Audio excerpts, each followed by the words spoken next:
Hello YouTube, this is BUB'S Comics submitting a entry video for Silver Age Dan's 100-200 sub appreciation contest. You can traipse over to his channel to check out the rules, but basically he wants to know how we store our comics and how we deal with the oddballs and difficult ones, and then an overview of what you collect and a shout out to a YouTuber. So I'll do this real quick. I've only been collecting for a few months. Right now my collection's up to 792. So it's been a fast few months. However, I change how I store my comics almost at least once a week, but almost every day it feels. The first thing that I'll show is kind of how I display my comics. So up top I've got 6, they're actually plate hangers. If you see here, it's got like one of those hanging nail things, you know, and if you take one of these off, it's a plate hanger. And then I've secured it to the wall, and then I take a top loader and I put whatever book I want in the top loader, and I change these out regularly. So when I have another book, for instance, here's some of my little collection area. When I have another book that I want to display, it's very easy. I just take this one down and I put that one up, and that's it. It changes the whole wall. Really keeps the room looking fresh and different, and actually my wife likes it. I think she likes it because it changes often, doesn't always look the same. And every time I get a new book and I like the artwork, then I go ahead and change it. So I mention this not just because I like the way it looks, but because it does factor into how I store my comics, because it's kind of difficult to store them when you're constantly pulling ones out and putting them on the wall. So I have to have a good method for storage. Otherwise I'll constantly be taking them back out and not being able to find them where they go. So I've got a couple of short boxes, basically doing it alphabetically. So over here I use an app called CLZ Comics. So that, I'm sure many of you use this app, comic collectors, and it will, if you're good about putting all your information in, it will organize your comic collection kind of for you in a file system.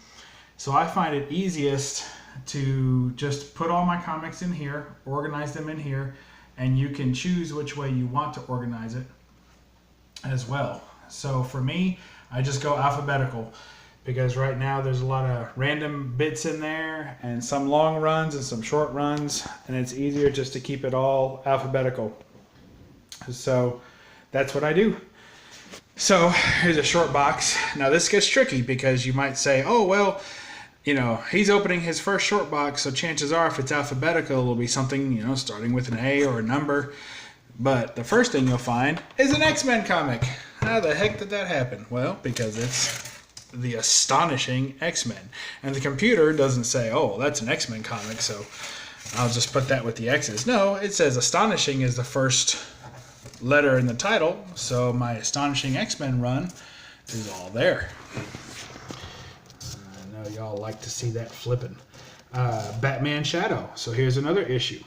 So I have a Batman Shadow run, but I also have a Shadow Batman run. Well, that would be under S. So that becomes a problem too. So the alphabetical idea kind of works and doesn't work all at the same time. It makes it very easy to go and get a comic if you have the app loaded up and you can have it on your phone or your computer or whatever, but it makes it difficult when it comes to, if you're just going to run to your box and say, okay, I'm really in the mood to read an X-Men comic, I think I remember a cover that I really enjoyed, where's that going to be? It's also difficult when it comes to characters, because here is a Wolverine and Black Cat in claws. Well, you would think it's filed under W for Wolverine being the first thing you see, but it's not. Technically, it's alphabetically listed as claws, because that's the actual title, and that it has, you know, a semicolon and then Wolverine and the Black Cat.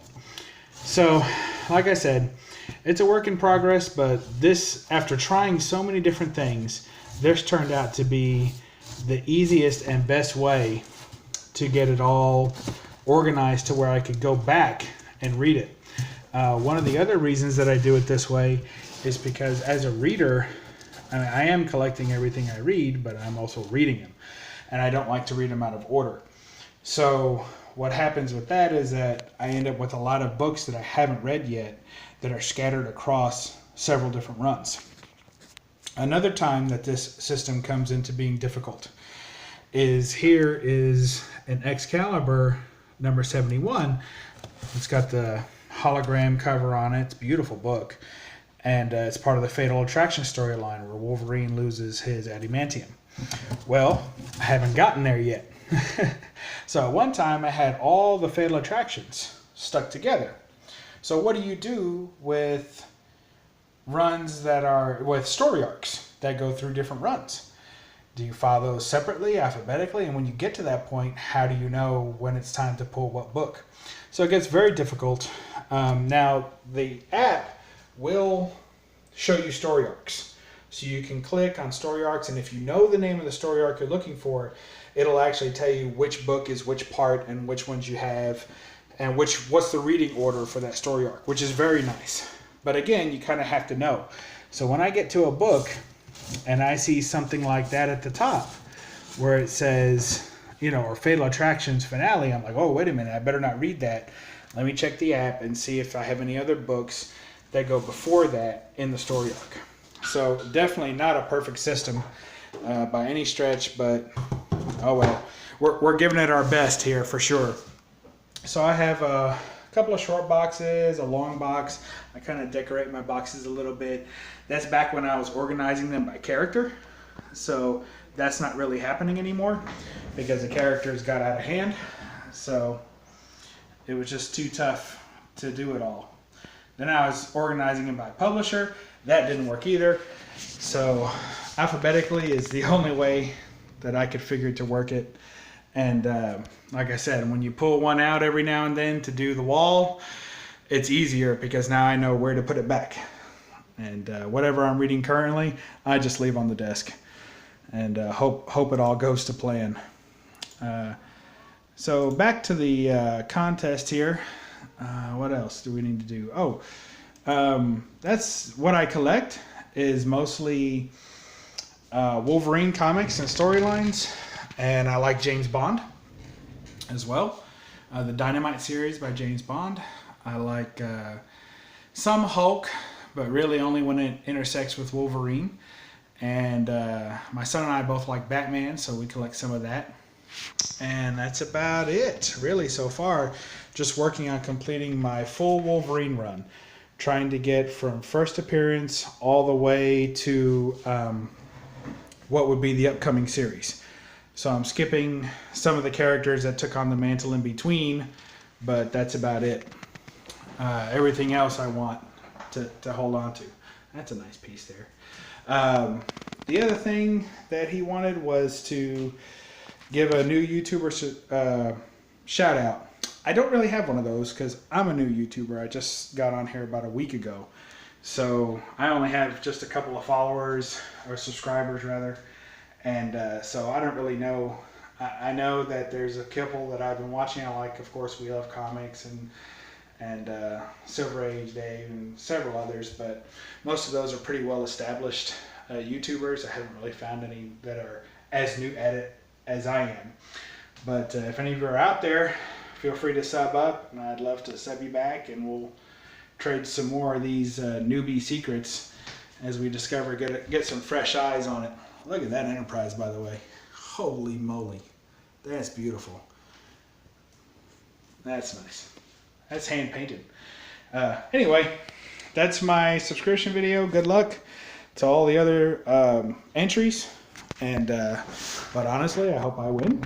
Not because I deserve to, just because I want to. So that's it. BUB'S Comics signing off. And when you guys are done with this, I suggest you turn off all your computers and go read a comic book. Thanks. Bye.